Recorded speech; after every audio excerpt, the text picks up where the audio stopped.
जातीनिहाय जनगणनेचा केंद्र सरकारने निर्णय जो घेतला त्याचं आम्ही स्वागत करतो। मात्र हे स्वागत करत असताना त्याची एकंदरीत पार्श्वभूमी जी आहे ही पण ध्यानात जर घेतली तर हा राहुल गांधींचा फार मोठा राजकीय विजय आहे। राहता राहिला केंद्र सरकारचा प्रश्न, तर केंद्र सरकार हे जुमल्यासाठी दुर्दैवाने जास्ती प्रसिद्ध आहे आणि अनेक जुमले दरवर्षी 2 कोटी रोजगार दिल्या जातील, काळं धन आणलं जाईल, प्रत्येकाच्या खात्यात 15 लाख टाकल्या जातील, 40 रुपये लिटर पेट्रोल, 35 रुपये लिटर डिझेल दिला जाईल, स्मार्ट सिटी 100 निर्माण केला जाईल, असे अनेक जुमले या सरकारचे गतकाळामध्ये आपण ऐकले आहेत। जातीनिहाय जनगणनेचा घेतलेला निर्णय हा जुमला ठरू नये ही अपेक्षा आहे आणि ह्या अपेक्षा असतानाच याचा एक कालबद्ध एक कार्यक्रम जो आहे हा देखील त्यांनी प्रकाशित करावा।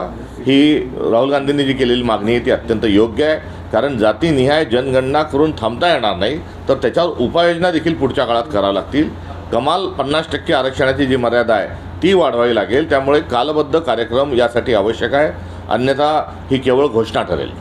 काँग्रेसचा कुठेतरी हा खोटारडेपणा आहे, एवढे वर्ष सत्तेत राहिली मात्र त्यांनी कधीही जातीय जनगणना केली नाही असा आरोप भाजपचे प्रदेशाध्यक्ष चंद्रशेखर बावनकुळे यांनी केला।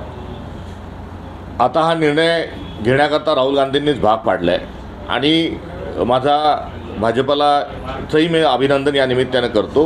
अभिनंदन यासाठी की राहुल गांधींच्या जातीनिहाय जनगणनेच्या विरोधात सर्वांनी अत्यंत परखड आणि टोकाची भूमिका घेतली।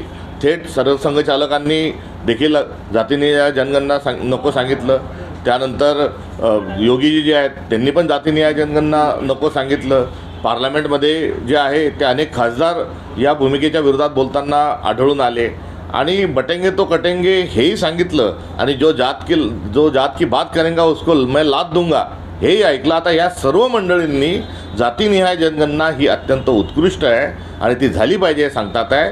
त्यांच्या या बदललेल्या भूमिकेचं अभिनंदनच या निमित्ताने मी करू इच्छितो आणि सोबतच आता घेतलेला निर्णय शेवटापर्यंत नेण्याच्या अनुषंगानं त्यांनी भाष्य केलेलं हे अधिक चांगलं राहील। कुठेतरी जातीनिहाय जनगणनेचा निर्णय मोदींनी घेतला आहे, ओबीसी मंत्रालय मोदीजींनी आणलेलं आहे, हे सगळं मोदी करतात, त्यामुळे त्याचा अभिनंदनाचा ठराव काँग्रेस घेणार का, शरद पवार घेणार का, उद्धव ठाकरे घेणार का, असा एक प्रश्न आहे।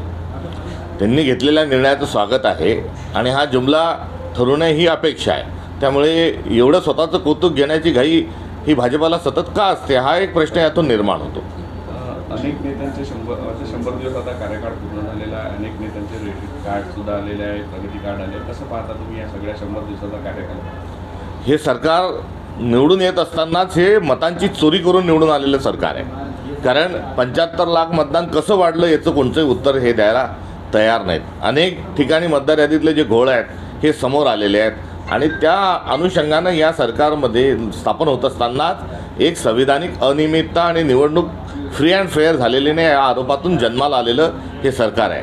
आणि या 100 दिवसांमध्ये काय बघायला मिळालं तर या 100 दिवसांमध्ये जे आश्वासन होतं त्यातले एकही आश्वासन पूर्ण हे केलं गेलं नाही।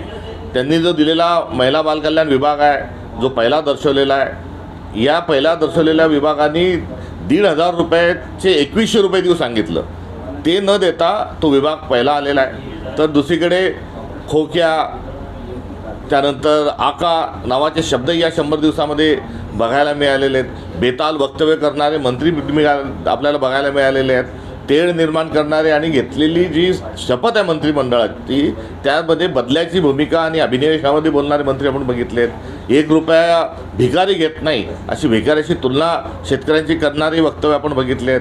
तर कर्जमाफी केली तर तुम्ही उधळपट्टी कराल असंही आपण ऐकलं। त्यामुळे 100 दिवसांमध्ये एक मोठा घोळ हा निर्माण झालेला आहे आणि या 100 दिवसामध्ये जनतेच्या ज्या आशा अपेक्षा आहे या सगळं फोल ठरताना आपल्याला दुर्दैवाने करणारे मंत्री आपल्याला बघायला मिळालेले आहेत। तेढ निर्माण करणारे आणि घेतलेली जी शपथ आहे मंत्रिमंडळाची त्यामध्ये बदल्याची भूमिका आणि अभिनिवेशामध्ये बोलणारे मंत्री आपण बघितलेत।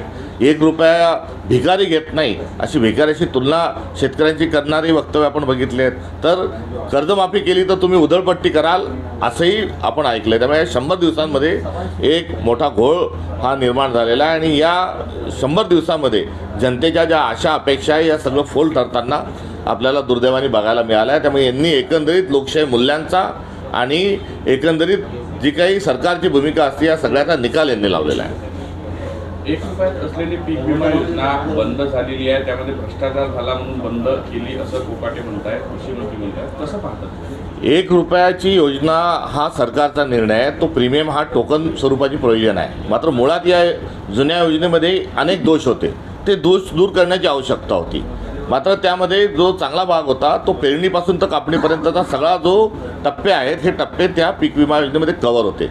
त्याही योजनेमध्ये भ्रष्टाचार होता. त्या योजनेमध्येही मोठ्या गलथान कारभार झाला होता. तो दूर करण्याची आवश्यकता होती. मात्र ही सबसेल योजना सगळी गुंडाळून ठेवली आहे. आणि आता कापणी प्रयोग म्हणजे पेरणीनंतर थेट खरीप हंगाम संपेपर्यंत याचा निर्णय लागणार नाही.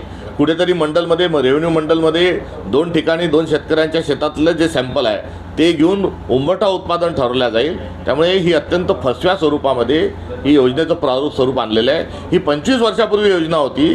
तिच्यात अनेक दोष होते. ते दोष दूर करण्याच्या ऐवजी एक सदोष पीक विमा योजना जी आहे ती लागू केलेली आहे.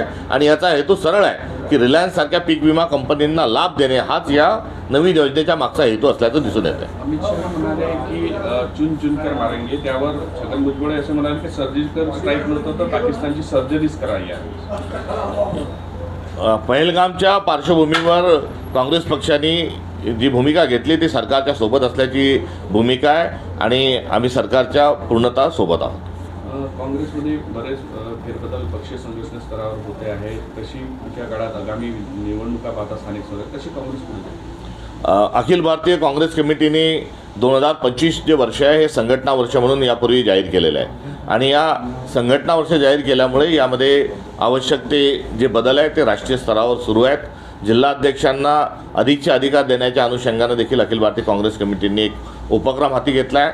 तर प्रदेश काँग्रेस कमिटीने तालुका अध्यक्षांच्या अनुषंगानं तशाच स्वरूपाचा एक कार्यक्रम हाती घेतला आहे. त्यामुळे हे संघटना वर्ष काँग्रेसचं असल्यामुळे याच्यामध्ये फेरफार आणि आवश्यक ते बदल करणं हे निश्चित स्वरूपाचं एक कार्य हे वर्षभरामध्ये होईल.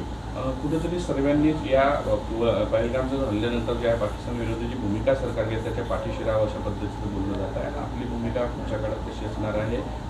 युद्ध झालं तर आपली काय भूमिका असणार आहे? काय वाटतं ज्या पद्धतीने दबाव वाढतात?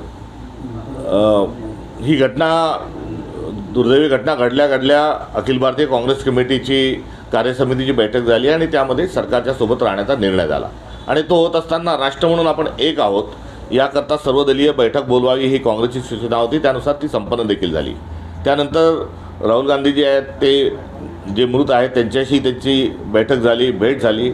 आणि देशामध्ये आणि विदेशामध्ये आंतरराष्ट्रीय स्तरावर देश एक आहे हे दाखवण्याकरता जॉईंट पार्लमेंटरीचं एक विशेष अधिवेशन बोलावं ही काँग्रेसची मागणी आहे. आणि या मागणीच्या सोबतच या घटनेच्या अनुषंगानं संपूर्णतः काँग्रेस आणि विरोधी पक्षांनी ही सरकारच्या सोबत राहावं ही असणारी भूमिका आहे. या संदर्भात सरकार जे निर्णय घेईल त्याच्या पाठीशी पूर्णपणे काँग्रेस पक्ष उभा आहे.